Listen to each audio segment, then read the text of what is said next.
appreciate it if you guys left me a little bit of room up here. But well, good afternoon. Thank you for coming. My name is Stephen Martino. I'm the director of the Maryland Lottery. It certainly has been an interesting and exciting nearly past week for the lottery. I appreciate you coming out. We've called this conference to provide an opportunity to address some of the issues around the Mega Millions jackpot winner, winning ticket in Maryland, address some of the rumors and hopefully put and separate fact from fiction. I'm going to go into a few details, and then I'll be happy to take any questions that you might have. As you already know, for the Friday evening world record-setting Mega Millions jackpot of $656 million, there was 3 winning jackpot tickets sold, 1 in Illinois, 1 in Kansas, and fortunately for us, 1 in the state of Maryland. The ticket was sold at approximately 7:15 p.m., less than 4 hours before the drawing, at a 7-Eleven on Liberty Road in Baltimore. It was a quick pick. It was the only ticket purchased at the time at the terminal. Should the Maryland winner choose the annuity, their share would be $218.6 million. If they choose the cash option, he or she will take $158 million before taxes, and after taxes it comes out to a little bit more than $105 million.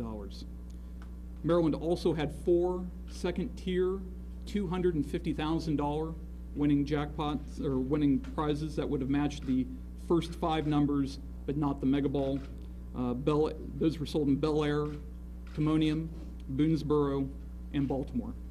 2 of those, I believe, have already been claimed. I'd like to now address the status of the ticket, and I think that this is kind of the, gets to the heart of some of the issues and rumors that are out there. To be clear, no one has approached the Maryland Lottery to claim this ticket. We have not heard from anyone claiming that they have the ticket, and we have not heard from a representative claiming that they are representing the winner of the ticket.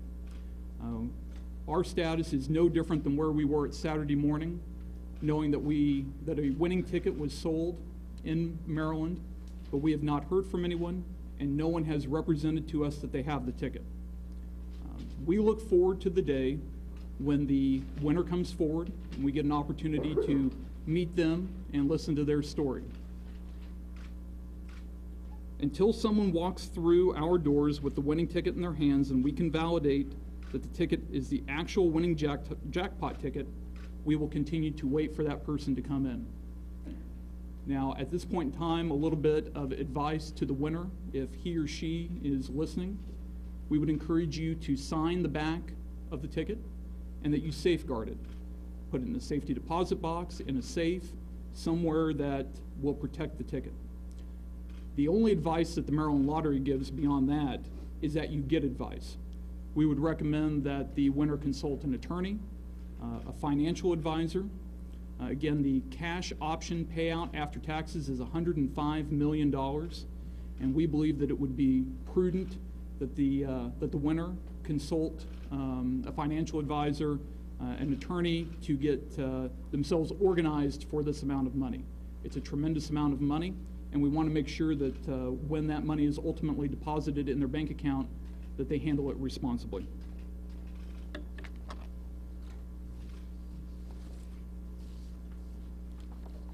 A couple of other details, just so you know. As you probably already do know, in Maryland, we do not require publicity of the winners. That is a choice of the winner and he or she alone. If the winner comes forward and wants to do publicity, we will obviously work to accommodate that, and I suspect there might be some interest in that. If not, the Maryland Lottery will issue a release at the time the ticket is claimed and try to provide as much detail as possible without identifying the winner. Going back to the issue of claiming, and again, I think that this is really important given kind of all of the information that has been out there. Since no one has claimed the ticket And since no one has even approached us, we would encourage people to look at their tickets very closely to make sure, especially if you purchased a ticket from that 7-Eleven on Liberty Road in Baltimore County.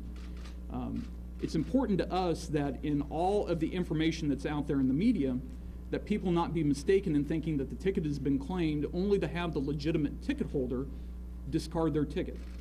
That would truly be a tragedy in this circumstance. The ticket has not been claimed. When it is, we will let people know. There will be a release. My guess is that we'll probably have another news conference to make sure that we're absolutely clear about that issue. But until that time, people need to look at their tickets, assuming the winner knows who he or she is, then that they can, we would encourage them to sign the back of the ticket and safeguard it. In Maryland, you have 182 days to claim the ticket.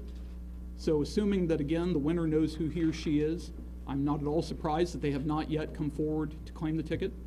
They have until September 28th, 2012 to claim the ticket. They have to do so in person in this office, the headquarters of the Maryland Lottery in Baltimore. Our claim center is open 8:30 to 4:30 every day, Monday through Friday. They have to bring proper identification with them, and this includes proof of social security number and a valid photo ID. They have to bring the actual ticket with them, and when they bring the ticket, we will verify it. We have security and claiming protocols that we will follow, and making sure that the ticket is authentic and is truly the one that was sold at the retailer. After that, and the ticket's verified and the claim's made, obviously the winner will have to make a decision about how they want to claim the money, whether they want to take a lump sum or if they want to take the annuity payments. Once the paperwork's done, it'll be sent to the comptroller's office in Annapolis, and in roughly 7 to 10 days, the money will be sent either by check or wire to the account of the winner.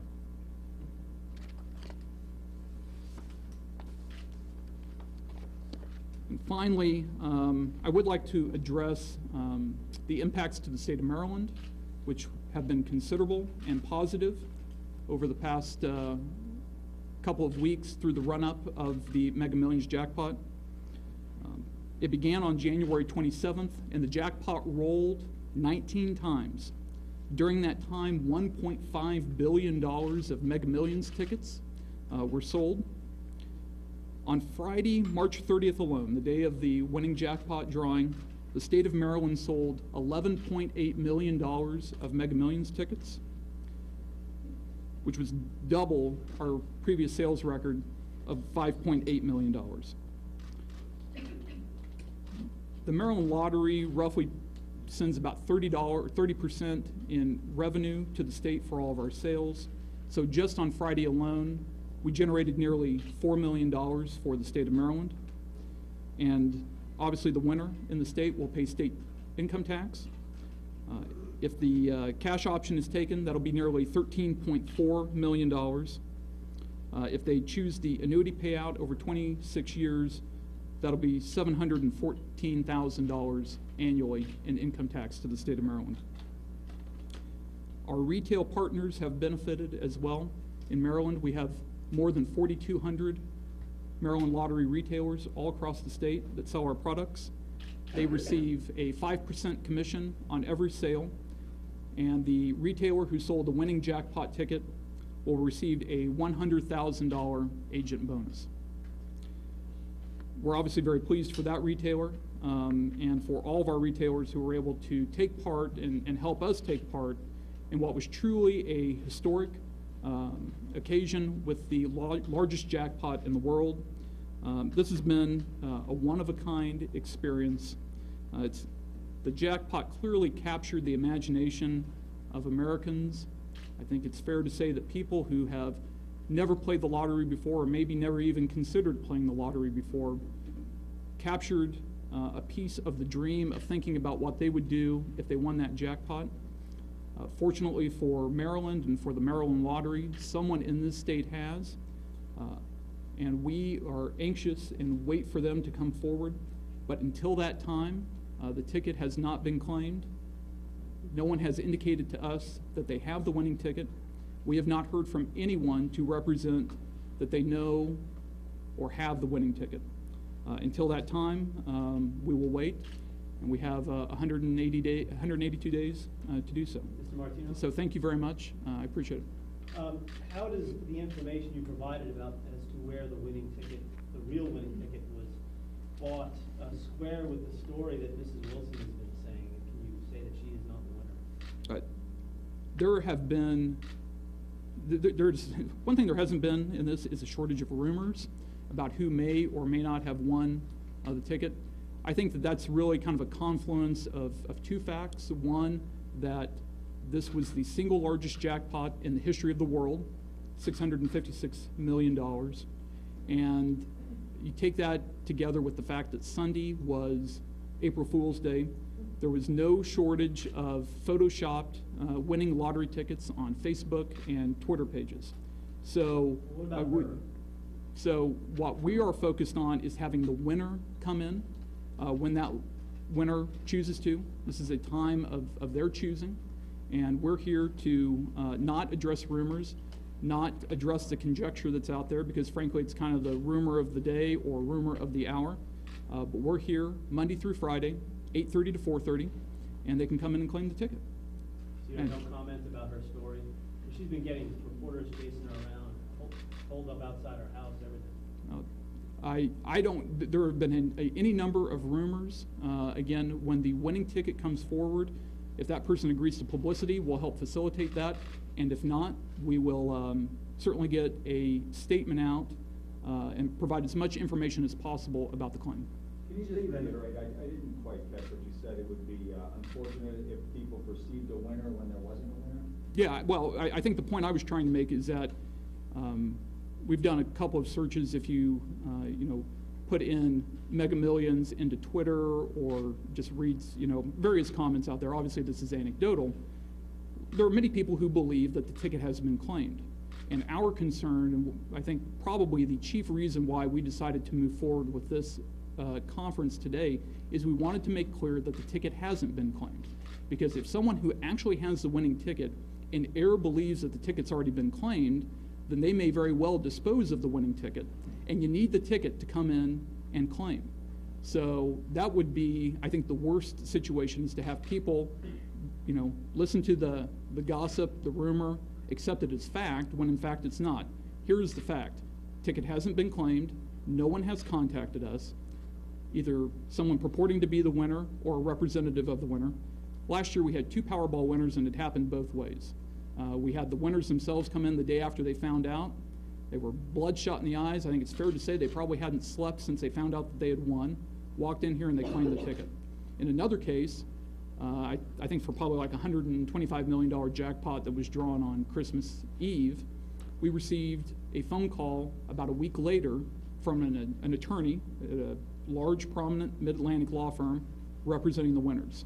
So either way, there's plenty of ways for people to initiate contact with us that they have the winning ticket. In no case has that happened here from anyone. Stephen, I know that there are video cameras in there. Have you or any lottery officials looked at the studio cameras, the cameras inside the 7-Eleven there, and tried to match the person with the time of buying this? And if so, was Ms. Wilson in any of the lineup, or can you comment about whether she was there or not? Our security policies and protocols require us to get the surveillance tape if it's available. We do have it. We've had it since Saturday morning. I can tell you it has been reviewed. I have not looked at it. The issue with the surveillance tape is that we do not believe that the timestamp on the surveillance tape matches up to the timestamp on the lottery computer system. So you can't say that with precision the time that we know that the ticket was purchased according to the lottery computer is the same as the time that's on the surveillance. So it's going to be potentially helpful for us as we verify a claim, but as far as saying, this person or that person purchased the ticket, we can't say, because we're probably looking maybe at most at a 5-minute window, a couple of minutes either way. And besides, we wouldn't use the video in any case to make to verify a claim or to issue winnings, because you need the ticket. The ticket is the most important thing. We encourage people to sign the back of the ticket and to safeguard it until they're ready to come in. Can you tell us if Ms. Wilson is in any of the video? I can tell you I haven't looked at it, so I have no idea who's on the video. But my understanding is that there were a lot of people buying Mega Millions tickets that night, so I think there's a lot of people who are on that video. nobody claims the money, nobody produces the ticket, what happens to the jackpot? What happens to the money? Sure. The jackpot would be returned to the states on a proportional basis that they contributed to the jackpot, and then it would be distributed in each state according to their laws. This actually happened, I think it was in January. There was a Powerball jackpot, I want to say $70, $80 million that went unclaimed. Each state received their proportional contribution to that jackpot, and then that money is applied however the law in each state governs them. Excuse me, I'm sure you've been in contact with your counterparts in Kansas and Illinois, because what's really unusual here is you've got 3 winning tickets in 3 different states, and nobody's come forward in any of them. I mean, have you talked about that with your colleagues, and what do you think that might be? Actually, I have not had an opportunity to speak to my colleagues in either of those states. I have traded phone calls with Michael Jones, the director in Illinois. We just have not been able to connect. I haven't connected with Dennis Wilson in Kansas. Again, I am not surprised that we're, 7 days out from the drawing, really only 4 business days that we haven't heard from anyone yet.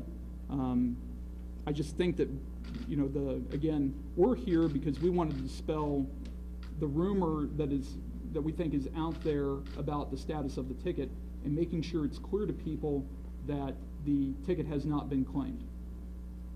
Do you get involved in disputes among people who claim they're in an office pool or a workshop pool to try to adjudicate those? Because that's another issue with Mrs. Wilson, not that you don't want to comment on her case individually, but in general, does the lottery ever get involved in adjudicating disputes among, say, 10 people at an office who claim they all bought the tickets together? Yeah, I'm not aware of a situation where that has taken place at the lottery. We're obviously aware that the possibility could exist. I believe that there may have been a case out of New Jersey that ultimately went to the courts. It's obviously something that we would look at. It would be part of our investigation and the claiming. I wouldn't want to get too far ahead of that right now, other than to say that it's a possibility. And certainly, I've been just approached on different places where I've been, and most people have said that they participated in some kind of office pool in buying tickets. So we know that was out there. We certainly know that it existed. There are certain advice that we would give if you participate in a pool that we think are best practices, and that is that when you participate in a pool, everyone who is in that pool should receive a copy of the tickets. The number of tickets should match the amount of money contributed to the pool, so that can that those two amounts are clear, and which tickets are in there. But as far as predicting what might happen, we'll certainly look at it as a part of the claiming process. Stephen, how